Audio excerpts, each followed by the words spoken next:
on Necessary Conversations. I got my guy, Abel Araujo. How we doing, man? I'm doing pretty good. Yeah? Yeah. No, listen, I wanted, from the rip, I want to get a stigma out the way. A lot of people tell me they want to come on a podcast, but they're confused. Because they think I only have athletes on the podcast. Mm-hmm. That's completely untrue. So as a non-athlete, I'm glad you could come join us on Necessary Conversations. Yeah, no problem. It's fun. But, talked a little bit off camera, and you were an athlete once. I used to be. Yeah? Yeah. What position you used to play? What sport did you used to play, first of all? College, I played lacrosse for American International College. And then high school, I did a ton of sports. Yeah? Swimming, football, wrestling for a little bit. What do you think you was best in? Probably lacrosse. Yeah? Yeah, it was just something that I really picked up really easily. I wasn't like an insane athlete or nothing, but it was something that was really fun. What position did you play? It was defensive midfield with a short stick. So I mostly played both ways on the field, offense and defense. My high school team really wasn't too special, so I spent a lot of time on the field too. I really never came off. So, I'm not too big in lacrosse. I don't know too much about it, but you mentioned offense, defense. So, basketball, of course, you're on the court, you're playing offense and defense. Yeah. So that, like, how does that work? Like, is it like, okay, like, is it kind of like football, like, offense go score or don't score, and defense get, like, how does that work? Offense and defense are on the field at the same time. So you have defense, midfield, offense. So there's 3 players on each of those, but you can only have so many on one side of the field at a time. So it kind of splits the field 50-50. Midfielders, defenders, whatever the case is, whatever personnel your coach wants to run, you guys can sub in and out during the game. So you could call a timeout and stop the whole game and swap out people, but you can flow right off and somebody can run right on behind you as you're coming across the field. How many goals do you think you had in lacrosse? Like, what was your best season? I only had like 2 goals. Yeah. I had a lot of like ground balls, so when you knock the ball out of somebody else's stick and pick it up off the ground, or just picking it up off the ground in general. So you was a big hitter. Yeah, not really, but yeah, I guess. What you playing football? What position you playing football? I played defense, DB and cornerback. Yeah? Yeah. You don't like receiver? Nah, I sucked at catching. Couldn't catch. So you ain't get no picks for real. Nah, I almost had 1 or 2. Yeah. But most of mine were like deflections or just covering routes and making plays and tackling. That's it. Like a man corner, zone corner, like what's your split? Like what do you like to do? I like zone. Yeah? Yeah, zone was my thing. I love zone. So cover 3, cover 2? Cover 2 mainly. Cover 2, so you like when you in the flats, you come down. I like being in the flat, yeah. And they come down, you kill them. So you a hard hitter. You're not giving yourself enough credit. I guess, but I was never really crazy at it either. You know. Yeah. I definitely got I played and shit, but I think like most seasons, maybe end the season like 4 tackles, and then I didn't really start varsity until my senior year. Yeah. And then it was like COVID year, so we only had like 4 games, so really wasn't nothing too crazy. In high school, did you wanna be a collegiate athlete at all? No, I didn't. No? I wanted to strictly use sports and athletics in high school, that whole, everything I built up off of that to get into school. I wanted something that would help me, I could put on my record or something like that, because I wasn't into student government. I didn't like doing any of that shit. I like to just, just hang around. Playing sports was my thing of having fun. I didn't have fun doing much else there. And I used that as a stepping stone to kind of get to school. So you really only wanted to do athletics so you have a way into school? Yeah. Yeah, I just did that. I didn't get recruited out of high school either. I mean, I got scouted by some places. Nothing's just some D3 schools and stuff like that. But like I said, it really wasn't a goal for me. So that didn't really bother you that you wasn't getting scouted because you really just wanted to use it with school. You were going to go to school regardless. Yeah, I just wanted to use it as a way to try and maybe get a scholarship. Yeah. Even if I went to a low-level D2 or something like that, I just wanted some type of money because I'm not the richest person in the world. School's expensive. Sure. I wanted to use it to maybe get a couple $1,000s in scholarships or just get something going so I can get into school. I mean, it kind of worked out for me. I had a bad GPA, but I don't know what it was that got me into here, but it worked out in the long run. Now I'll tell you my GPA first. I want to know yours. Mine was probably worse than yours. Yeah, go ahead. 2.25. 2'6". Ooh. At a 2'6". You 4 points ahead of me. I guess so. You know, I had a 2-2. Hey, we ain't far off, bro. We was just passing. Bro. We were just passing. You closer to a 3 than I am. You're closer to a 3 than Nah, I'm closer to a 1 than you are a 3 though. And that's worse. Yeah. But you still made it. You made it here. Worked out for both of us, right? Bruh. God was on my side. Yeah. For me, I'm not really a religious person. Yeah. I'm agnostic. I choose not to believe in one specific God or anything. There might be a higher power, but I don't know, so I don't follow nothing. Yeah. So was you raised that way, or was it your family that way, or that's just something you picked up yourself? My family was raised like Catholic, Christian mixed type of thing, but they were never super religious and stuff. My mom encouraged me to find my own path when it came to stuff like that instead of forcing stuff on me. So that's where I came to the conclusion that I don't want to go to church every Sunday. I don't want to worship somebody. Why worship something when I can just, do what they're teaching, like the Bible or whatever the case is, like teaches to be good to people and give back and help where you can. Instead of just worshiping that, I'd rather just do it. So you follow the Bible, but you don't necessarily worship God itself? I don't think I follow the Bible. I think I follow my morals Okay. more than anything else. Okay. And I try to be the best person that I can be. And, that's kind of what played into my major and stuff like that too. Yeah. What do you major in? I'm in nursing.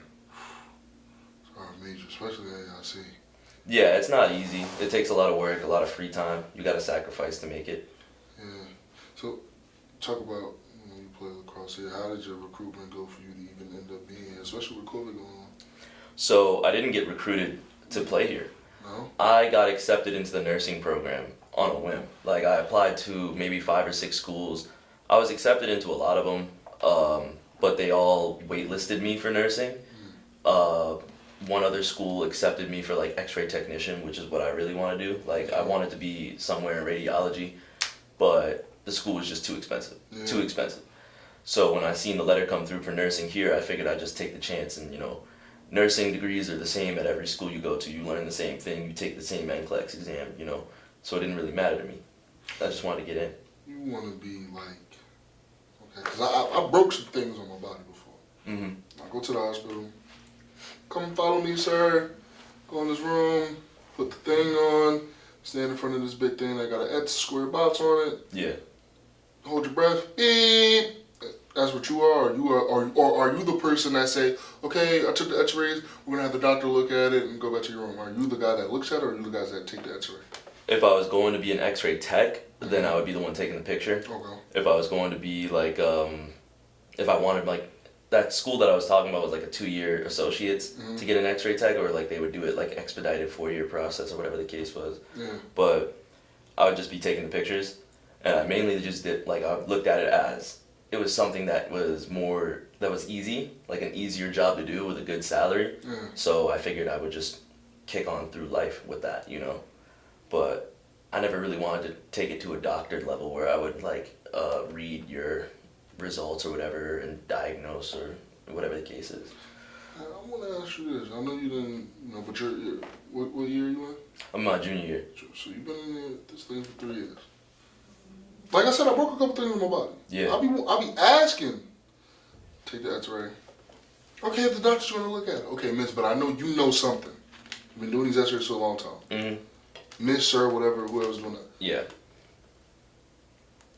What's going on? Do you see anything? I'm not really specialized. I can't say. Now, I know probably as your job, y'all probably can't say much because y'all not on that level. Yeah.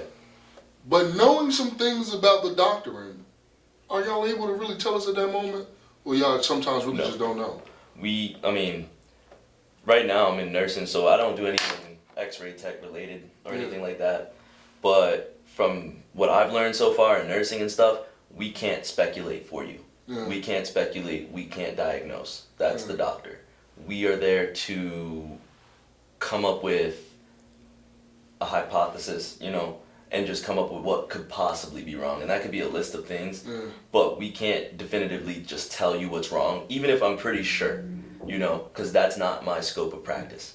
And the case, like if something bad happens, and I tell you the wrong thing, it could throw off your whole day. You know what I'm saying? Like, what if I came into your room and I told you you have a tumor in your lung, and it looks like a tumor on the X-ray, but in reality it's just some fluid there. You know, that's what they really try to avoid, and that's why people can't really come into the ER or come into the hospital and just get diagnosed and just have their nurse tell them whatever happened. Sometimes, you know, you can look at something and you know what it's talking about. Like, I can look at someone's chart and it could be talking about how they have like increased troponin levels or whatever, or something like that. That's like the cardiac muscle. Yeah. That's like the cells in your cardiac muscle, and it could say like they're elevated, and that indicates a heart attack. So if I walked in someone's room and told them they had a heart attack, I could be completely wrong, and it could be related to something else. You know, and it can cause a lot of stress and anxiety for the patient. It's just something that wants to be avoided, like at all times, just completely. I go in there, you see doc, what's wrong? The nurse, what's wrong? Yeah. Well, you know, obviously. Y'all can't tell me I got a broken shoulder. Y'all see it on the X-ray. You know what a broken shoulder look like. You know what a broken shoulder look like, exactly. So you can't tell me on the X-ray I gotta wait another hour for the doctor to come in and tell me I got a broken shoulder. Y'all can't tell me you might have you might have a broken shoulder. I can't get that. I mean, yeah, it depends. It depends. Like situationally, I feel like more like individual situations. It depends on, because like. If your arm's sticking out your skin, obviously. It's fucking broken. But if it's just a little pain, I can't tell you. Can't tell you. Even if I look on the X-ray, it could be like the smallest little sliver. I'm not specialized in that, so I can't tell you. I mean, I could speculate and be like, it could be, maybe, but I'm never gonna be like, this is what it is. I'll take that, but sometimes they don't even be giving me that. I really don't know. You know. Yeah.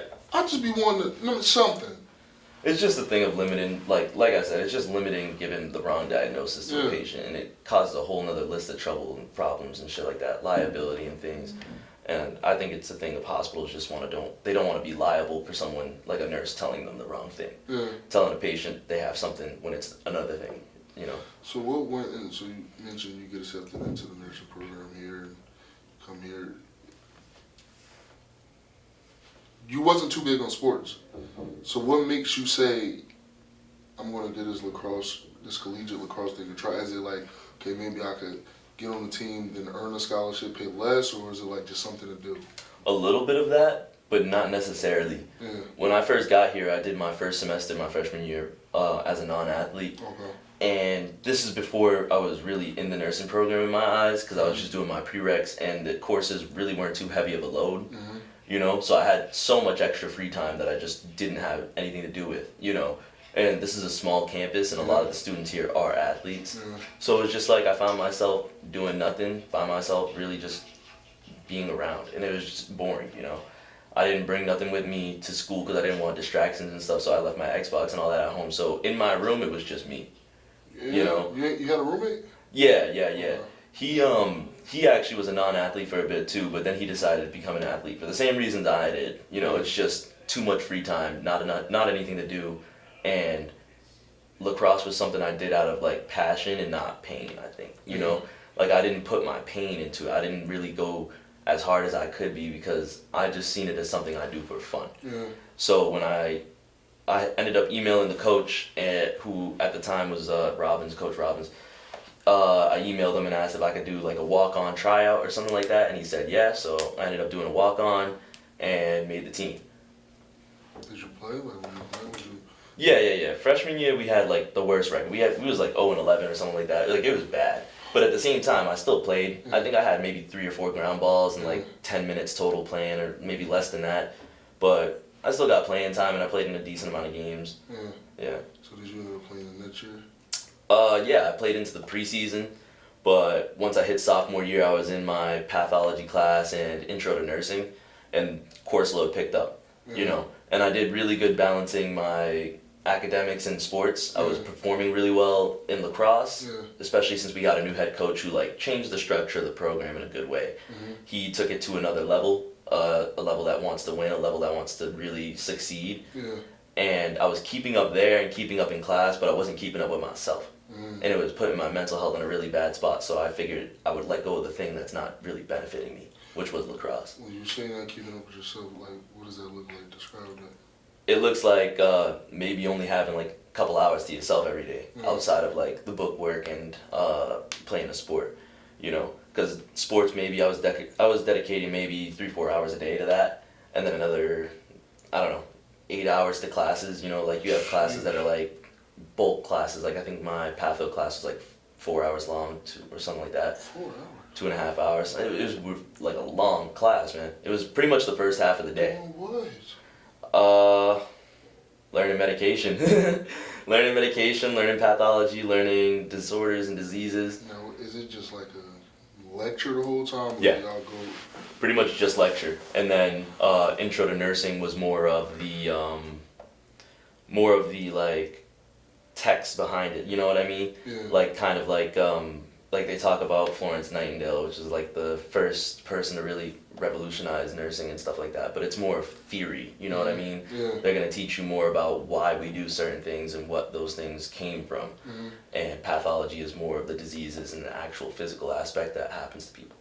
But also in intro to nursing, we would have lab and stuff like that. But that was like the following semester and things. But 4-hour class. yeah, most of it was just lecture, and you know, it's not anything light in lecture either. Like the lecture slides are like 50 slides long. You know, it takes a while to get through those, right. and there's a lot of content. Yeah, I typed it, and I kept up pretty well with typing and things like that. But it was just really long lectures, and you know, you get out of lecture and mentally you're just drained because you're just so mentally exhausted. Yeah. You get in practice, you start making mistakes and stuff like that. You get out of practice, you go to lift. By the end of the day, you're drained. Yeah. You know, you just want to go to bed. Yeah. And then I found myself just going to bed, you know, not enjoying my time out, not going out on weekends. And when I did, you know, I wasn't enjoying myself because I was just tapped, you know, no social battery, nothing left in me because of everything I was already doing. And it was like really messing with my mental health for a while, so I had to drop it. How long did it take for you to be like, I'm not going to keep doing this? I got deep into preseason before I finally quit, yeah. I think there was like maybe 3 weeks left of preseason, so I got into October somewhere. Maybe like a week or so into October, or just before the end of September, I quit. It was like before a scrimmage too, but I had to make a decision between committing myself to so much, because when we started getting close to scrimmage days, it started getting a lot heavier in systems, and I just didn't have time to learn the systems. Yeah. You know, I was showing up to practice and trying to learn systems that I couldn't think about outside the field. You know, I was in my room studying. I wasn't looking at plays. I wasn't trying to think about plays. Yeah. You know, so I just caught myself making too many mistakes, and I thought I was more of a liability to the team and like messing up the flow of practice, so I figured I would just drop it before we got to scrimmage day or any of our like little travel preseason games, you know, just so I could spare, like, just so the team could have a better quality of practice. Like, I'm still really cool with a lot of the guys that played there. For sure. You know, they're all great athletes and stuff, but it's just I didn't want to be a liability to their success, you know. 4 hours class, I'll be complaining about 1 hour. Oh. I'm talking about teachers sitting there for 45 minutes, bro. She do not shut up. It gets worse, bro. Junior year right now, I got a class that lasts from 8:30 to 2:30. Wait, what you mean? My lecture is 8:30 to 2:30. We break at 11:30 for about 30 minutes, 45 minutes for lunch, and then we come back for lecture the second half. Yeah. What class is this? This is med-surg. What y'all talk about in there? Med-surg, so patho is more of the, like, learning about the diseases and the processes behind them and the medications to treat them. Yeah. Med-surg is actually implementing those treatments. So last year I learned about acid-base imbalance and electrolyte imbalances, and we spent the first half of this semester not only learning about those imbalances and learning how to recognize them in labs and stuff like that, but also what treatments are indicated when. So like, when would I give an IV solution treatment versus when would I give an IV, like a dextrose solution with insulin, you know? Like, when would I give a person Tylenol versus when would I give them like an opiate, you know? The differences between that and when to do them is what we're learning right now, and that takes a lot of lecture too. Does it? Yeah. Right now, I was just taking notes for 118 slides on cardiac systems, you know? Like all the heart, the blood vessels. 118 slides is ridiculous. It's crazy. I'm 80 slides in right now. Took me about an hour and a half to get that far, and I haven't even like really, you know, learned anything. I'm just putting words on paper just so I can go back and read it later. what? Now I'm gonna be honest. I'm just a communication major. Yeah. The path I want to go down, what we're doing now, doesn't take too much learning, too much note taking. It's either you got it on TV or you don't. Simple. For sure. Be honest. And I minor in psychology and marketing, but be honest. Since I've been in college, I haven't took a lick of notes. I'm talking. I don't even write. Yeah.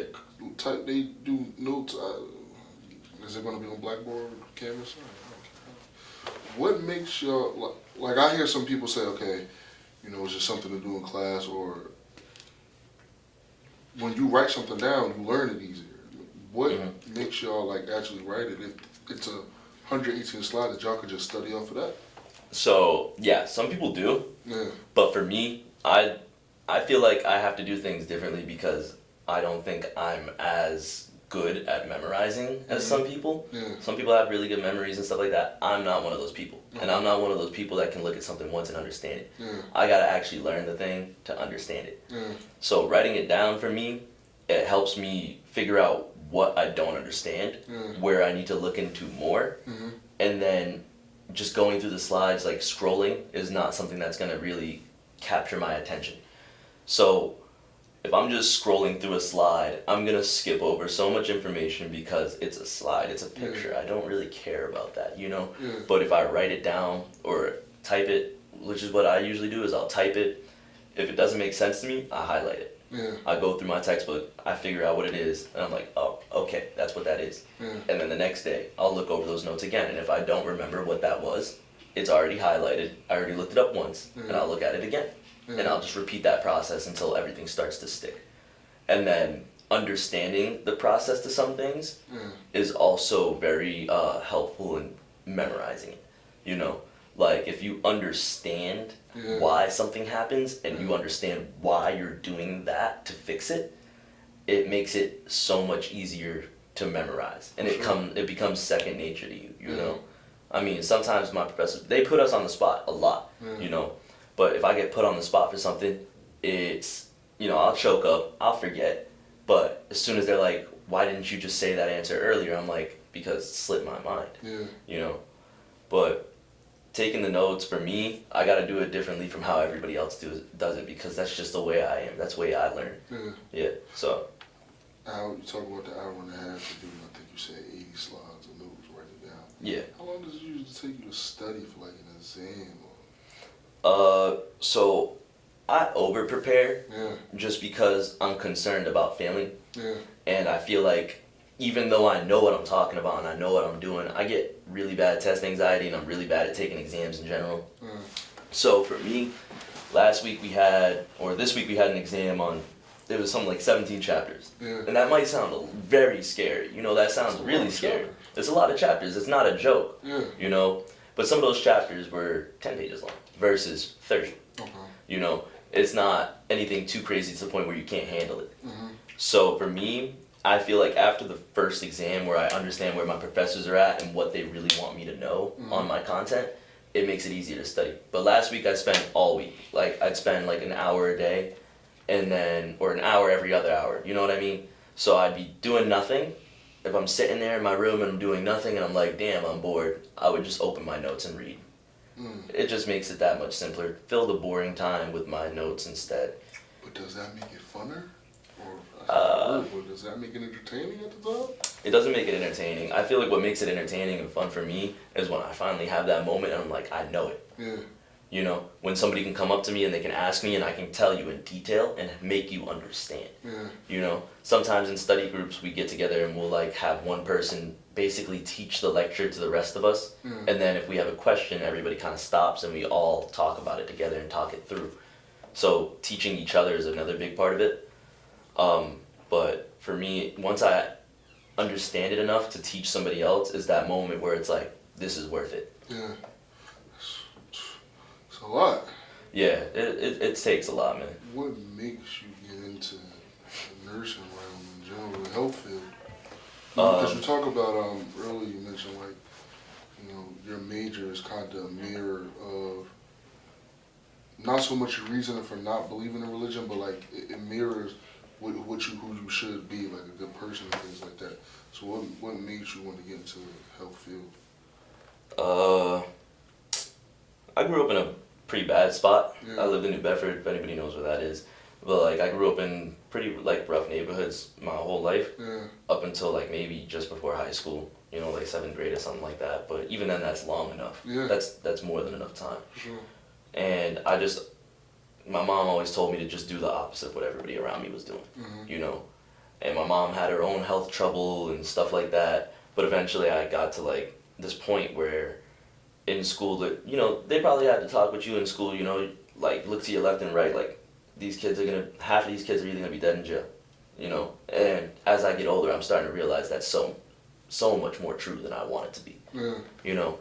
But like in like grade, like elementary school, like middle school, we did like this project to plan out like 10 years of our lives, and people were picking like all the fun jobs, you know, like people wanted to be a news anchor, people wanted to be a cop, people wanted to be a paramedic, and all these different things, you know. And the project really put like how much money you made into perspective at a young age, you know. And some people took away from that and some people didn't. I took away a lot. What I seen was a bunch of people making under $50,000 barely scraping by. Sure. And I realized at a young age that I'm not going to be a millionaire. I'm not going to hit the lottery. I'm not going to do anything crazy that's going to make me so much uber money that I'm going to be well off. I might as well set myself up and just plan. So I planned to be a nurse, and my salary was higher than everybody else's in the class because that's just my field. You know, there's a lot of demand there, and there's a lot of, you know, it's a lot of work to get here. You know, I'm not going to downplay it like, oh, you're going to be set up for life. Sure. But I would be in a comfortable position as an adult. Comfortable enough to the point where I don't have to work for the rest of my life nonstop. That's where I want to be. I want to be comfortable. At that young age, you know, because you talk, like I said on camera, you tell me like you don't really exactly want to be a doctor. If it comes later down the line, you'll do it, but that's not your goal right now. Yeah. At that young age, what makes you, like you said, everybody chooses the glitz and glamour job. You know, you talk about the money aspect. You choose a doctor, you're triple or whatever. What makes you at that age say, yo, I don't really want to be a doctor, I want to be just a nurse? Like, what makes you stop there? I felt like being realistic. Really? Yeah, I was just being realistic. Like, am I going to really dedicate like 12 years to school after I finish 12 years of school? No. That's just not me. And then like I could get my nurse practitioners, and that's like an extra 2 years or something like that, but I don't want to do that without being a nurse in the field first, because a nurse practitioner walks in and the nurse knows more than her, you know. Or say you got a nurse, right, and they're trying to give you one medication and your practitioner changes it, and they get into an argument because the nurse has 30 years of experience versus your practitioner, who's basically a doctor, like almost a doctor at that point, says that this medication's okay to get, you know. It's just that thing of, I don't want to dedicate too much time to something, and when I do decide to get my like doctorate, I want to have a background of what the fuck I'm supposed to be doing. I want to have the experience, the life experience, the real life experience of taking care of multiple patients with hundreds of different ailments and diseases and all this shit. So that way I have an understanding to get my doctorate. Now, I know you got in your field, you got a lot of HIPAA violations or HIPAA codes. Yeah. Blah, blah. What's some like, and I know you're, is it an internship you'll call it? No, we go through clinical rotations. So starting like the second semester of your sophomore year, you get sent to like nursing homes, hospitals, and things like that, and you just practice the skills you learn in lab. So like if you have a patient that needs medication, you have to be watched by an instructor, of course, but they'll watch over your shoulder while you administer a medication to a patient and stuff like that, and just start to get more comfortable with nursing practice, like not just learning what you get in lecture. Now, without going too deep, because like I said, you got HIPAA, I don't want you in trouble with it. Yeah. Because listen, I know you don't want to be a doctor, but I can see you as a doctor. I can see it. I know you don't want to be it. I can see it. So without you going too deep, like, what's some crazy stories, man? Some crazy stories. So far, I've only done about 2 rotations through clinicals and stuff like that, but I guess it's like I was talking about earlier with cardiac stuff. That's why that was fresh in my mind. Yeah. So some patients have like, you know, that's artery diseases and things like that, but yesterday we had something that was pretty interesting. So one of our patients was he came in for a fall or something like that, and he had elevated troponin levels in his bloodstream upon like doing his blood work and stuff like that, and that usually indicates a heart attack or some type of ischemic event in your heart. So that means like your heart doesn't have oxygen, so those cells die off and the levels get higher in your blood. So what they did was they did like a cardiac cath. So they sent a little camera in there to go look around to see if there was a blockage causing like impaired oxygen to the heart and stuff like that. How do they put the camera in there? They go through an artery. They can go through there's like a radial artery right here in your wrist. And how does all that work? Like they gotta cut you open now? Small cuts. Small. Very, like, I wouldn't say it's minimally invasive because, I don't know. I'm not going to give you all the terminology and stuff like that, but there's two ways they can go through. They usually go through a larger artery because it's just easier to get the camera through. Okay. So for this guy, they tried to go through his wrist, but the arteries were kind of clogged up in the neck. So they had to pull the camera back out and go in through his femoral, through his groin. But they got in there and they looked around and they didn't find any blockages, which was weird. So they related it to his artery disease, which is like, plaque buildup along the arteries and stuff that might have caused some type of ischemic event or whatever. But that was an interesting kind of like little thing that I was told by my instructor and a couple other people that it's usually not that common. Yeah. That like that coronary artery disease causes that much elevation. That's interesting. Alright, well, this is one of the most interesting interviews I've had. Probably the most interesting one, because the health field is very, interesting. Mm-hmm. What year did you start college exactly? 2021. So you wasn't really able to do any of the clinicals within, like, seeing different COVID situations and stuff like that? Nah, I don't even think they were sending people to clinical during COVID, if I'm not wrong. But they like to try and minimize exposure to things like that. Yeah. Like even now, I'm not allowed to go into rooms with precautions. So like like precautions, like people have like airborne diseases that can get in the air, and they don't want people breathing that in and spreading it throughout the hospital and stuff like that. During clinicals, these students are not allowed in those rooms because they want to minimize exposure to things. So I don't know if they were going during COVID. I'll probably ask somebody, but it's nothing I'm worried about now because that's not my problem anymore. So you talk about you want to be a nurse. Is there anything about it that makes you still want to do the X-ray thing you talk about? Nah, not really. I feel like I've put so much time into nursing now that even to be like the X-ray tech and stuff like that. I mean, I could probably be a nurse that assists with like maybe contrast X-rays and things like that. But I don't know the whole career field that can take me that way. And to be honest, I don't really want to move that way anyway. For me, I think I want to do something related to trauma or something like that. Because over the summer, I was a CNA. I was an aide on a trauma floor in my hospital back home. So I've seen a lot of things that interested me and, things that I wanted to learn about. So I think I want to take more of that route, but I don't want to be too like narrow on picking something. Right now, I'm focused on finishing school. Talk about the trauma route. Like, what does that consist of exactly? Trauma is like acute trauma, car accidents, broken legs, broken hands, gunshots, stabbings, things like that, But I don't want to lean into it and really say that I want to do it. Yeah. Because obviously with that comes a lot of emotional things that you have to deal with as the nurse and as the care provider and things like that. Like this stuff affects you mentally, For sure. And I don't know, I haven't been exposed to enough to really say that it will affect me or that it won't, or that I want to do this or that I want to be a part of this, because a lot of people say that they want to do something and then they get to that point where they're in the moment and they see something that they never want to see again. For sure. And I don't want that to be my case. The mental side is, like, I know, because like I said, I took psychology, so I know, like, from the teachers that I've had, they always talk about the mental fortitude they go through. Yeah. So it's like a psychologist, a therapist has a therapist.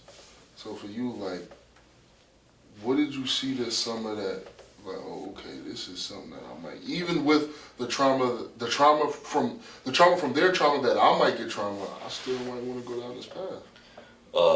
I haven't really seen anything that like really pushed me off of it. That's the thing. Yeah. Like I think I spent three or so months. Like I spent the majority of the summer on that trauma floor and working like nonstop because I had to pay for school. Yeah. I don't get a ton of scholarships, but I still got to pay out of pocket for this. Yeah. So I was putting in a lot of hours at work and spent a lot of time on the floor in the hospital.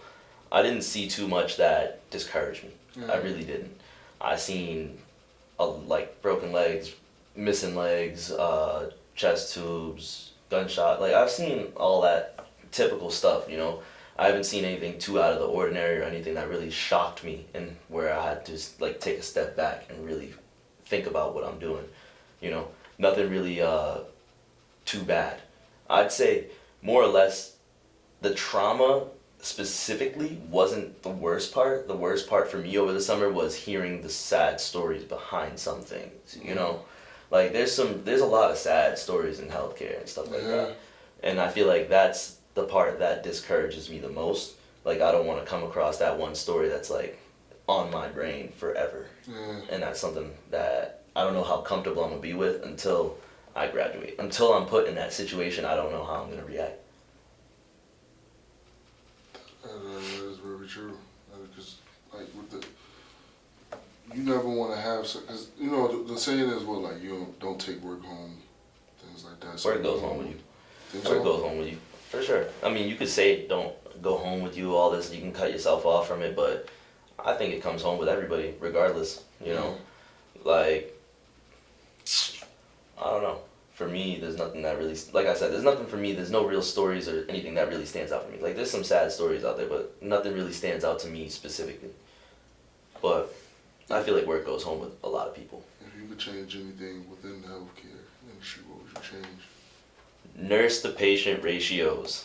Nurse to patient ratios are extremely bad right now. I don't know if it's a nationwide thing, but I know it's a pretty bad thing at most hospitals. It was a bad thing at my home hospital. It's a bad thing at some of the hospitals in Springfield.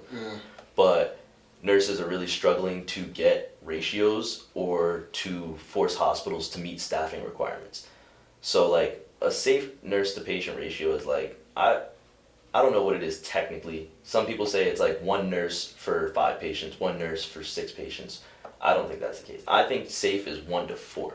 Like one nurse has 4 patients, because I've seen nurses that are by themselves and they have 7 different people to take care of. And that doesn't sound like a lot until you understand the amount of work that has to go into each one of those people. Like you have to document. You have to document everything you do. Every little thing you've said, done, or try to do. You know, anything that wasn't successful, that is successful, and you have to not only document that stuff, but the result, you know?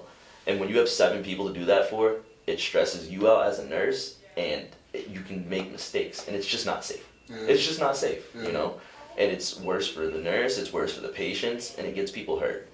If there's anything I could change, it would literally just be staffing ratios. And I feel like it would improve the quality of life of the patients and the people that are working in the hospital. Do you see anybody that like gets into healthcare for the wrong reasons, you think? I don't know. I mean, the wrong reason, I don't know what the wrong reason would be. To you. The wrong, like, why get in healthcare for that, for what? People get into it, people say that getting into it for money is the wrong thing, but I don't think so. I don't think it's a bad thing to want to set yourself up. I don't think it's a bad thing for you to want to have money and be successful. Healthcare is it's about saving people's lives. So you only doing it for the money. You're not doing it for the love of, I want to save this person. I want to try to save this person. I mean, if you're just doing it for that reason and you're not trying to make anything better and you're not trying to do what you're supposed to do, if you're not trying to do your job, then yeah, you're probably in it for the wrong reason. You know what I mean? Like if your patient is really struggling and you just let them sit there in pain because you got better shit to do, or you don't care, or you don't want to care, you have to care. You know, if you don't, I think that's the thing. Like if you don't care about other people or you don't care at all, then maybe this is the wrong field for you. Because that's the whole purpose of this, you know, is to care. Abel, in the next 5 years, what does that look like? In the next 10 years? Maybe getting my degree, a house, a car, kind of just taking care of myself. I don't know where 5 years is going to be. I can't tell you tomorrow. You know, it's just I'm taking it one day at a time for forever. What's your dream car? You got a dream car? No. Hey, we'll go no ahead and dream win car. $1 billion tomorrow. What we get? I don't really got a dream car. I can't lie to you. No? Just something nice. Something nice, something a little fast, a little quick. I don't need no super cars. You know, I don't need a Lamborghini. I'm never gonna go. I'm not trying to drive like 300 miles an hour, 200 miles an hour, and wreck. That's not my plan. So you look But- like a BMW truck, maybe. Nice little quick car. Yeah, BMW would be cool. Yeah. Mm-hmm. No lie. My dream car is a little not normal. What's your dream car? I need a Hummer. You need a Hummer? A gas guzzler? Don't do that. I heard that That's before. true. I heard that before. But, I don't know if you know, they're coming out with some new ones next year I didn't. by GMC. And they're electric. They're electric. Ooh. What's it gonna take, like a day and a half to charge? Yeah, well, don't mess this up for me, man. It's okay. Because I'm hoping LeBron is endorsing it. I got hope. You know what I'm saying? I got hope. You sure they didn't just pay him? Don't do that. They probably gave him one all the time. Of course they paid us, the king. You know what I'm saying? But listen. Chase your Hummer, bro. Go get that. With this TV thing, right? Say I make enough money to where I can have more than one car. Yeah. I'll buy the Hummer, and if it's I'll just have it just to say I got my dream car. Yeah. I'll just get another regular. Like Tesla. Yeah. I know my mom hates Tesla because I have one for prom. And you know what Turo is, right? I don't think so. Turo is it's like Airbnb but for cars. I didn't know that. Okay, so Turo, I rented a Tesla for my prom, off of Turo, and she had to, pay for it, but whatever. We drove it, and I don't live in a bad city necessarily. Like if a Tesla is sitting on the street. Yeah, those are more common now. But back in 2019, not so much. Oh yeah, for sure. So I don't live in a city to where as they see a Tesla on the street, it's like so. My mom went places with him. Me and my friends drove it around, whatever. Just, oh wow, we're in a Tesla. This is great. This is great. When we brought the Tesla back, it was an Asian guy, and he was like, "Yo, I'm gonna have to charge you extra because you went X number of miles over what we allowed." I was like, "Well, where was that ever? Like, we never heard of nothing like that." Mm-hmm. And then she was backing the Tesla up while he was watching into the driveway, and she ran over like a pin that was in the driveway, and it popped the tire. He was watching. So it cost her. So she hates Teslas, and not to mention it stops by itself. I guess because it has that technology. So if you're getting too close to the car, it stops. She doesn't like that. She likes full control. So she doesn't like that. But Tesla, I got YouTube in my car. Yeah, right. I like the little movie screen that they got in there, but a lot of cars got that nowadays. They're starting to do that on a lot more cars. Movie screen. You can't really watch movies and drive though. You can't. I mean, yeah, you got the autopilot. That's true. You got the autopilot. Listen, I'm like looking back on now. This is how I was. 17. So that's how dumb I was. In my mind, I was like, I'm an autopilot all the way to prom. Did you do it? No. I got a driver, my cousin. But I'm saying, like in my mind, I'm like, Definitely I could could have. autopilot this thing all the way to prom, autopilot all the way back. I'm not. The slightest bit of me is not thinking, what if something goes wrong? What if something goes wrong to where I have to take over and drive it? Yeah. Not thinking nothing about. I didn't have my license at the time. Maybe. You didn't? Nah, I was 17. Oh. I'm like, I'm gonna autopilot this thing all the way to prom. Then you would have been screwed if it went off. Yeah. Paid X amount before. I'd have had to pay 3 times it if something happened to the car. Mm-hmm. But everyone, I'm glad you came on that shit conversation, man. This was a very interesting conversation. For sure. You're gonna do good in the health field. I really think you're gonna be a doctor one day, man. You don't want to be one, but I think it's gonna come to you and it's gonna happen. And, I feel like you're gonna be very, very successful in life. Your work ethic, your demeanor. I think you'll be able to do it, man. So I appreciate you coming on to the conversation, man. The crowd is going crazy. The crowd is going crazy. The crowd is going. You see them all over there? Yeah, they're going nuts. Crazy. And I appreciate you coming on Necessary Conversation. Yo, I don't know if you know, but Necessary Conversation is the #1 rated podcast for people that need to watch something while they do their homework. Cool, nice. Not too many people knew that, but it is. Don't ask me how I know, but I know. I believe it. Man, Necessary Conversation. Don't forget to like, subscribe, share. We're on Apple Podcasts, Spotify, iHeartRadio, YouTube, of course. Thank you for watching. I'm your Saleem. We're out.